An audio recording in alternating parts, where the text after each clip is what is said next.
हे WhatsApp guys, कैसे हैं आप सब लोग। मैं हूं शमशेर अली और आप मुझे देख रहे हैं वीवो केमिस्ट्री चैनल पे। तो आज की इस वीडियो में हम लोग 11th क्लास की केमिस्ट्री स्टार्ट कर रहे हैं। पिछले दो वीडियो में हमने सिलेबस और उनका क्लासिफिकेशन बताया था। सिलेबस हमने पहली वीडियो में बताया था और सिलेबस का क्लासिफिकेशन यानी फिजिकल केमिस्ट्री, ऑर्गेनिक केमिस्ट्री और इनऑर्गेनिक केमिस्ट्री को हमने डिस्कस किया था, उसमें सिलेबस को क्लासिफाई करके। और इस वीडियो में हम लोग एनसीईआरटी के अकॉर्डिंग पहला चैप्टर देखेंगे, some basic concept of chemistry, यानी रसायन विज्ञान की कुछ आधारभूत संकल्पना। तो ये लेक्चर फर्स्ट है और इस वीडियो में हम लोग सबसे पहले केमिस्ट्री का डिफिनीशन देखते हैं कि आखिर केमिस्ट्री होता क्या है। तो जब हम डिफाइन करते हैं केमिस्ट्री को तो कहता है केमिस्ट्री साइंस का एक ब्रांच है जिसमें मैटर का कंपोनेंट यानी संघटक का मतलब होता है जिस कण से कोई पदार्थ मिलकर के बना होता है उसको हम लोग संघटक कहते हैं, कॉमा फिजिकल यानी भौतिक और केमिकल प्रॉपर्टीज यानी रासायनिक गुण धर्मों के बारे में अध्ययन करते हैं। जैसे अगर हम एग्जाम्पल लिखें तो मान के चलिए आपके पास H2O लिक्विड है जिसको हम लोग आमतौर पर हिंदी में पानी या जल या अंग्रेजी में इसी को हम लोग क्या कहते हैं, वाटर कहते हैं। सबसे जनरल एग्जांपल ले रहे हैं। तो डिफिनीशन के अकॉर्डिंग हम लोग सबसे पहले देखते हैं कि ये एक पदार्थ है यानी मैटर है। ये क्या है, एक मैटर है। क्या है, मैटर है जिसमें मैटर का कंपोनेंट। अब देखते हैं कि इस H2O का कंपोनेंट क्या है। जरा देखिएगा, H2O का जो कंपोनेंट होता है ये हाइड्रोजन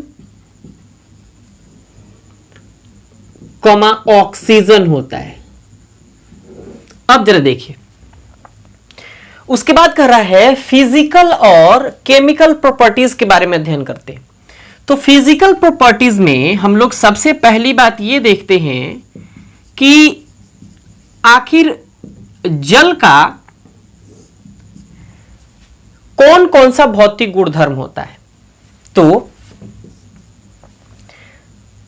जल जो है इसका बॉइलिंग पॉइंट, क्या बॉइलिंग पॉइंट यानी क्वथनांक कितना 100 डिग्री सेल्सियस या 373 केल्विन होता है। फ़ारेनहाइट में भी आप चेंज कर सकते हैं। अभी अगले लेक्चर में हम फ़ारेनहाइट के बारे में भी बात करेंगे।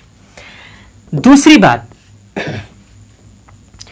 जल का यानी H2O का जो फ्रीजिंग पॉइंट का मतलब हिमांक, यानी जिस पॉइंट पर, जिस टेम्परेचर पर कोई पदार्थ सॉलिड स्टेट में चेंज हो जाता है, ठोस अवस्था में बदल जाता है, उस पॉइंट, उस टेम्परेचर को हम लोग फ्रीजिंग पॉइंट कहते हैं। तो जब फ्रीजिंग पॉइंट की बात करते हैं तो ये 0 डिग्री सेल्सियस। मेल्टिंग पॉइंट भी, इवन मेल्टिंग पॉइंट भी क्या होता है, 0 डिग्री सेल्सियस ही होता है। अब हम नेक्स्ट फिजिकल प्रॉपर्टी अगर बोले तो 4 डिग्री सेल्सियस, कितने 4 डिग्री सेल्सियस पर जल का डेंसिटी, मतलब जल का घनत्व या डेंसिटी आप कह लो, वाटर डेंसिटी सबसे ज्यादा होता है। क्या होता है, सबसे ज्यादा होता है, सबसे ज्यादा होता है। और देखिए H2O क्या है, एक लिक्विड है। क्या है, एक लिक्विड है, इसलिए इसका घनत्व जो होता है सॉलिड से, घनत्व सॉलिड से क्या होता है, कम होता है, सॉलिड से कम होता है। तो ये आपके फिजिकल प्रॉपर्टीज हो गए जनरल, है ना। अगर हम और बात करें तो H2O का जो मॉलिक्यूलर वेट होता है, H2O का मॉलिक्यूलर वेट यानी कि आणविक द्रव्यमान, ये 18 यूनिफाइड मास होता है। कैसे, जरा देखना, H2 मतलब 2 हाइड्रोजन के परमाणु और ऑक्सीजन का एक परमाणु, तो 2 हाइड्रोजन का एटॉमिक मास कितना 1 और ऑक्सीजन का कितना 16, तो 2 + 16, कितना हो गया 18। और द्रव्यमान को हमेशा एटम के द्रव्यमान को हमेशा यूनिफाइड मास में लिखते हैं, तो 18 यूनिफाइड मास लिख लेते हैं। इसके आगे अगर हम बात करें तो वाटर जो होता है ये यूनिवर्सल सॉल्वेंट होता है, यूनिवर्सल सॉल्वेंट यानी सार्वत्रिक विलायक होता है। इसे सार्वत्रिक विलायक यानी यूनिवर्सल सॉल्वेंट इसलिए कहते हैं क्योंकि ये दुनिया की सभी चीजों को लगभग घुला सकता है, कुछ चीजों को छोड़कर। इसके नेक्स्ट की बात करें अगर हम, तो H2O जो होता है ये कलरलेस होता है, मतलब रंगहीन होता है, और ये अडरलेस होता है, मतलब कि गंधहीन होता है। अगली अगर पॉइंट की बात करें तो H2O जो है इसका pH वैल्यू 7 होता है, यानी 7.0 होता है। फिर नेक्स्ट अगर बात करें तो H2O का जो स्ट्रक्चर होता है ये ऐसे, H2O का ये स्ट्रक्चर है जिसमें 2 लोन पेयर इलेक्ट्रॉन पाए जाते हैं। हम केमिकल बॉन्डिंग में इसको हम लोग पढ़ेंगे चैप्टर नंबर 4 में। और यहां बॉन्ड एंगल जो होता है, इधर लोन पेयर दे देते हैं, इधर जो बॉन्ड एंगल होता है 104.5 डिग्री का बॉन्ड एंगल होता है। तो ये इसका स्ट्रक्चर है, और ये स्ट्रक्चर जो होता है इसको हम लोग बेंट टाइप कहते हैं। क्या कहते हैं? बेंट टाइप कहते हैं। हिंदी में ढेकुली भी कहते हैं। क्या कहते हैं? ढेकुली भी कहते हैं। अब देखिए, ये आपके फिजिकल प्रॉपर्टीज हो गए। तो ये वाटर का केवल अभी फिजिकल प्रॉपर्टी, मतलब एक पदार्थ का फिजिकल प्रॉपर्टी यानी भौतिक गुणधर्म इतने हो सकते हैं। अभी बहुत सारे इसके फिजिकल प्रॉपर्टी हो सकते हैं, बहुत सारे। तो हमने अभी इतना ही लिखा है तो पूरा का पूरा बोर्ड भर गया। अब हम लोग इसके बाद केमिकल प्रॉपर्टीज के बारे में बात करेंगे कि वाटर का केमिकल प्रॉपर्टीज क्या हो। तो अब हम लोग वाटर की केमिकल प्रॉपर्टीज को देख लेते हैं। केमिकल प्रॉपर्टीज का मतलब होता है केमिकल रिएक्शन, मतलब जल के साथ किसी भी पदार्थ के साथ अगर रिएक्शन हो, अभिक्रिया हो, तो उसको हम लोग केमिकल प्रॉपर्टीज ही समझेंगे। तो सबसे पहले अगर हम इस वाटर का रिएक्शन सोडियम से करा दें तो सोडियम हाइड्रोक्साइड का निर्माण होता है। सोडियम हाइड्रोक्साइड, ये इसको हम लोग कास्टिक सोडा कहते हैं, इसका निर्माण होता है। दूसरा अगर रिएक्शन अगर हम देखें, इसके बाद हाइड्रोजन गैस का भी निर्माण होता है। तो हाइड्रोजन गैस हम लोगों ने लिख लिया। अब देखिए, अगर इसी H2O का रिएक्शन कैल्शियम ऑक्साइड से कराया जाए तो कैल्शियम ऑक्साइड से कराया जाए तो कैल्शियम हाइड्रोक्साइड एक्वस सॉल्यूशन, जिसको हम लोग बुझा हुआ चूना या अंग्रेजी में स्लैक्ड लाइम कहते हैं। क्या कहते हैं इसको? Slaked lime. अब देखिए, आप लोग एक आपसे मतलब गुजारिश रहेगी कि आप जो हम बता रहे हैं इसको आप अपने नोटबुक में यानी कॉपी में नोट डाउन करते चले तो बेहतर नोट्स बनाने में। नेक्स्ट है हमारा तीसरा, अगर ये वाटर अमोनिया से रिएक्शन कर गया तो बनाता है क्या है? अमोनियम हाइड्रोक्साइड बनाता है। क्या बनाता है? Ammonium hydroxide. अब जरा देखिएगा, यही अगर H2O HCl से रिएक्शन कर जाए तो उस कंडीशन में ये हाइड्रोनियम आयन और फिर हाइड्रोजन आयन का निर्माण करता है। तो ये बहुत सारे केमिकल रिएक्शन हैं, और वाटर के साथ और भी बहुत सारे केमिकल रिएक्शन हो सकते हैं। तो अगर हम बात करें कि भाई जल के साथ और बहुत सारे अगर केमिकल रिएक्शन हो सकते हैं तो क्या उनकी केमिकल प्रॉपर्टीज अलग अलग हो सकती हैं? बिल्कुल अलग अलग हो सकती हैं। जैसे यहाँ इनको हम लोग कास्टिक सोडा कहते हैं, इनको हम लोग स्लैक्ड लाइम यानी बुझा हुआ चूना कहते हैं, इसको अमोनियम हाइड्रोक्साइड कहते हैं। अगर इसको देखें तो इसको हाइड्रोनियम आयन कहते हैं, इसको हाइड्रोजन आयन कहते हैं। हर केमिकल रिएक्शन में अलग अलग पदार्थ का निर्माण हो रहा है। वहीं अगर मान के चलिए आपके पास H2O है और आपने मैग्नीशियम से रिएक्शन कराया तो फिर मैग्नीशियम हाइड्रोक्साइड का निर्माण होता है, जिसको हम लोग मिल्क ऑफ मैग्नीशिया कहते हैं। अलग अलग केमिकल रिएक्शन हो सकते हैं। तो ये फिजिकल प्रॉपर्टीज और केमिकल प्रॉपर्टीज ये आपके कंप्लीट हो गए। अब हम लोग ये देखेंगे कि आखिर केमिस्ट्री के अंदर इसके ब्रांच कौन कौन से हो सकते हैं। उसके बाद अगर हम देखें तो फिर ये देखेंगे कि मैटर क्या है। तो सबसे पहले हम लोग ब्रांच के बारे में बात कर लेते हैं और मेनली हम शॉर्ट टर्म में ही ब्रांच के बारे में बात करेंगे। तो अब हम ब्रांचेस ऑफ केमिस्ट्री के बारे में बात करते हैं। हमने यहां मेनली मुख्यतः कुछ ब्रांचेस का हमने नाम लिखा है जिसके बारे में हम डिस्कस करते हैं। देखिएगा, सबसे पहला हमने लिखा है फिजिकल केमिस्ट्री, जिसको हम लोग भौतिक रसायन कहते हैं। इस फिजिकल केमिस्ट्री में केमिस्ट्री के अंतर्गत जितने थ्योरेटिकल कॉन्सेप्ट आते हैं उन सब के बारे में स्टडी किया जाता है, जैसे Boyle's law, want of factor, है ना, सॉल्यूशन, उनके मिक्सचर ऑफ सॉल्यूशन और फ्रीजिंग पॉइंट, इवेपोरेशन, बहुत सारे पॉइंट हैं। तो ये कॉन्सेप्चुअल और थ्योरेटिकल कॉन्सेप्ट की तरफ इशारा करता है और उन्हीं के बारे में स्टडी किया जाता है। दूसरा है हमारा ऑर्गेनिक केमिस्ट्री। ऑर्गेनिक केमिस्ट्री को हिंदी में कार्बनिक रसायन कहते हैं और ये ऑर्गेनिक केमिस्ट्री इस दुनिया में जितने मैन्युफैक्चरिंग, प्लास्टिक और इंडस्ट्रियल चीजें जो इस्तेमाल हो रही हैं उन सब में अहम भूमिका निभाता है। इसमें कार्बन, हाइड्रोजन, मतलब हाइड्रोकार्बन्स के बारे में स्टडी करते हैं और हम लोग रोजमर्रा की जिंदगी में जितनी भी चीजें इस्तेमाल कर रहे हैं उनमें सबसे अहम भूमिका ऑर्गेनिक केमिस्ट्री की है। एक पेंट, एक कपड़ा, एक पेन, एक मोबाइल, एक चेयर, बहुत सारी चीजें जो आप मतलब उन चीजों से आप अगर घिरे हुए हैं तो वो सब के सब चीजें ऑर्गेनिक केमिस्ट्री की ही देन है, मतलब उसमें ऑर्गेनिक कंपाउंड जरूर मौजूद होगा। जो हम लोग यहां तक कि भोजन करते हैं, कार्बोहाइड्रेट, वो भी ऑर्गेनिक कंपाउंड ही है। तो आप सोच सकते हैं कि ऑर्गेनिक केमिस्ट्री का कितना बड़ा प्लेटफॉर्म है।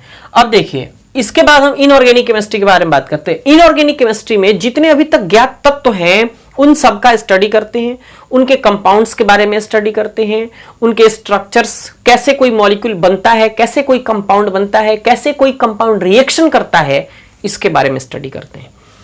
बायोकेमिस्ट्री, ये हमारे शरीर के अंदर जितनी एक्टिविटी होती है, अगर कुछ भी बॉडी का पार्ट खराब हो जाता है तो बायोकेमिस्ट्री के अंतर्गत उसका एनालिसिस होता है, जांच होता है, फिर रिपोर्ट तैयार होता है, फिर डॉक्टर को दिया जाता है, डॉक्टर उसके हिसाब से हमारी बॉडी का ट्रीटमेंट करते हैं। तो बायोकेमिस्ट्री पढ़ना भी काफी ज्यादा इंपॉर्टेंट हो सकता है। अब हम बात करते हैं इंडस्ट्रियल। इंडस्ट्रियल केमिस्ट्री एक ऐसा केमिस्ट्री का ब्रांच है जिसमें अगर आप एमएससी कर गए, अपने बिहार में इसका कोई ब्रांच मौजूद नहीं है, अगर इसमें एमएससी कर गए तो 60 से 70 हजार रुपए की सैलरी वाली एक अच्छी जॉब आपको मिल जाएगी। क्योंकि इंडस्ट्रियल केमिस्ट्री एक फेस पर लगाने वाला क्रीम और मतलब कॉस्मेटिक चीजें जो आजकल बनाई जा रही हैं, जिस पर लोगों का ज्यादा से ज्यादा फोकस है। अगर कोई काला भी है या सांवला भी है तो चाहता है कि वो नेचुरल जो वो बन के तैयार है वो ना रहे, मतलब उसकी बॉडी बिल्कुल व्हाइट हो जाए। ऐसे कोशिश कर रहे हैं जिससे अगर बॉडी पर कोई भी केमिकल्स, कोई भी इंडस्ट्रियल चीजें, जिसको हम लोग आमतौर पर क्रीम कहते हैं, अगर वो लगाते हैं तो हमारी सेल्स को, हमारी स्किन के सेल्स को नुकसान होता है। तो हम ये कोशिश करें कि जो हमारी नेचुरल ब्यूटी है उसको बनाए रखें तो बेहतर होगा। और ये इंडस्ट्रियल केमिस्ट्री में जो चीजें बनती हैं, एडवर्टाइजर इस तरीके से हमें और आपको माइंड वॉश कराते हैं कि ये लगाने से वो हो जाएगा, ये लगाने से वो हो जाएगा। एक्चुअल में कुछ होता नहीं है। ब्यूटी जो है नेचुरल ही सही है। आप अगर एक नेचुरल ब्यूटी और एक आर्टिफिशियल ब्यूटी को देखेंगे तो कुछ क्षण के लिए आर्टिफिशियल अच्छा लगेगा, लेकिन 1 महीने 2 महीने के बाद उसका रिजल्ट आप देखते भी होंगे अपने आसपास कि आखिर उसका रिजल्ट क्या होता है।